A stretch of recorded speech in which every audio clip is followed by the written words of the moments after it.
امریکہ نے بظاہر ایک ڈرامہ یہ کیا ہے کہ یار ہمیں بھی نہیں پتا تھا، اور اسرائیل بھی اس کو کور دے رہا ہے کہ جناب ضروری نہیں کہ ہم امریکی مفادات یا ان کو بتا کے ہی سارے کام کریں، ہم اپنے طور پہ بھی بہت کچھ کرتے ہیں۔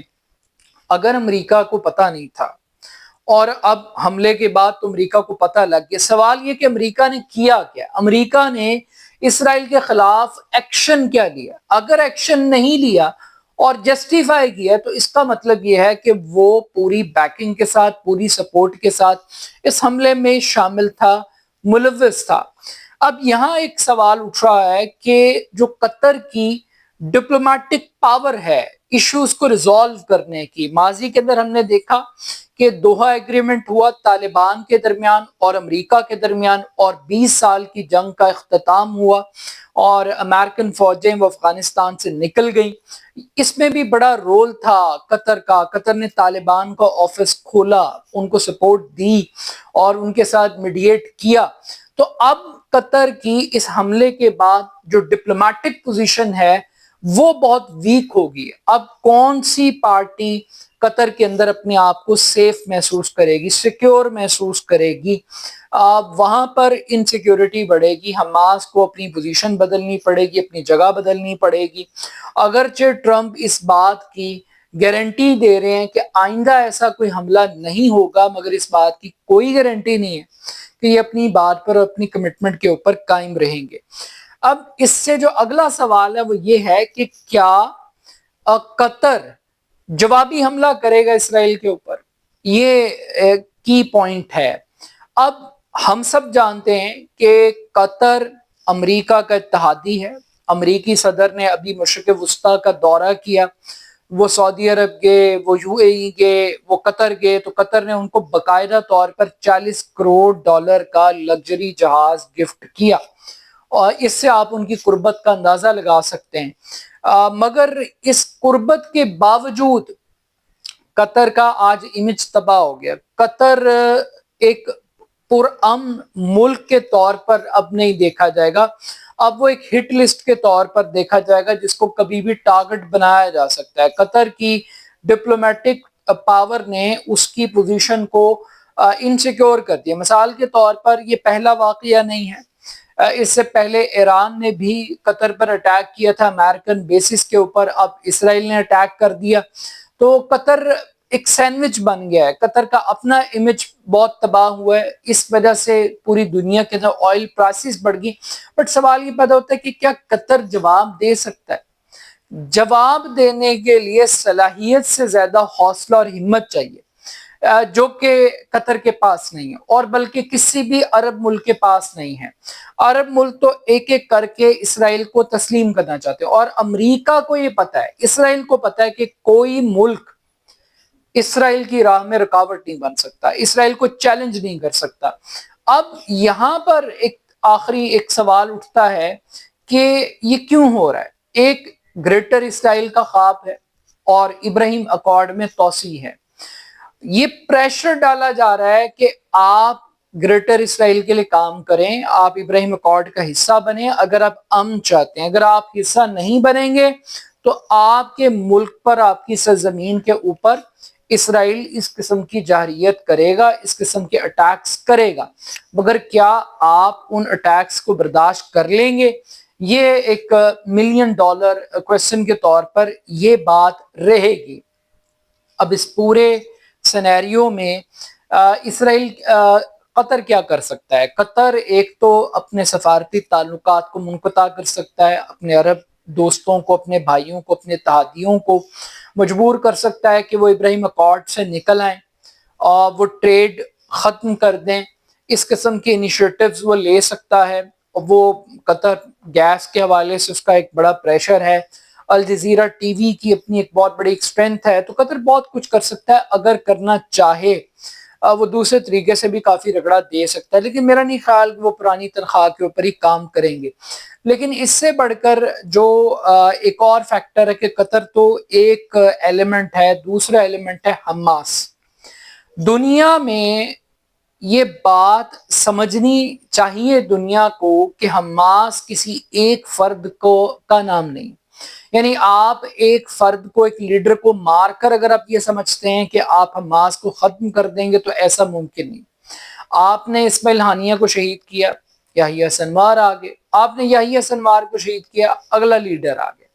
تو یہ ایک نئی نسل ہے، ایک پوری نسل، ایک پود اور ایک پوری فوج ہے، اور اسی وجہ سے کہتے ہیں کہ حماس ایک تحریک کا نام ہے، ایک نظریے کا نام ہے، ایک سوچ کا نام، ایک فکر کا نام، اور آپ سوچ کو، فکر کو، خیال کو طاقت کے ذریعے نہیں کچل سکتے، اسلحے کے ذریعے نہیں مار سکتے۔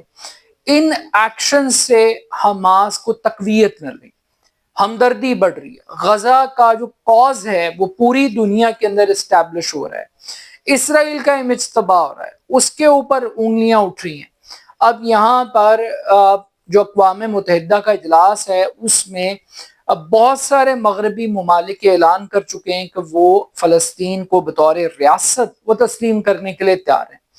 اگر یہ اسرائیلی جارحیت نہ ہوتی، اس طریقے سے ناکہ بندی نہ کی جاتی، غذائی قلت نہ پیدا کی جاتی، بھوک اور قحط کی صورتحال نہ ہوتی، تو شاید دنیا اس طریقے سے غزہ کے لیے نہ کھڑی ہوتی جیسے آج کھڑی ہوئی۔ میں ایک مثال دیتا ہوں، ابھی ایک فٹیلا چل رہا ہے، ایک قافلہ بڑھ رہا ہے غزہ کی طرف محاصرہ توڑنے کے لیے، جس میں 44 سے زائد ملک ہیں، 75 سے زائد کشتیاں ہیں، اور سینکڑوں لوگ ہیں جو غزہ کے ساتھ، غزہ کی عوام کے ساتھ سولیڈیرٹی کے لیے جا رہے ہیں، کھلے سمندر میں جا رہے ہیں، اور ان کے ساتھ کیا ہوگا یہ نہیں پتا، لیکن سٹل یہ وہ ویک اپ کال ہے جس میں 95% غیر مسلم ہیں جو اس کا حصہ بننے کے لیے جا رہے ہیں۔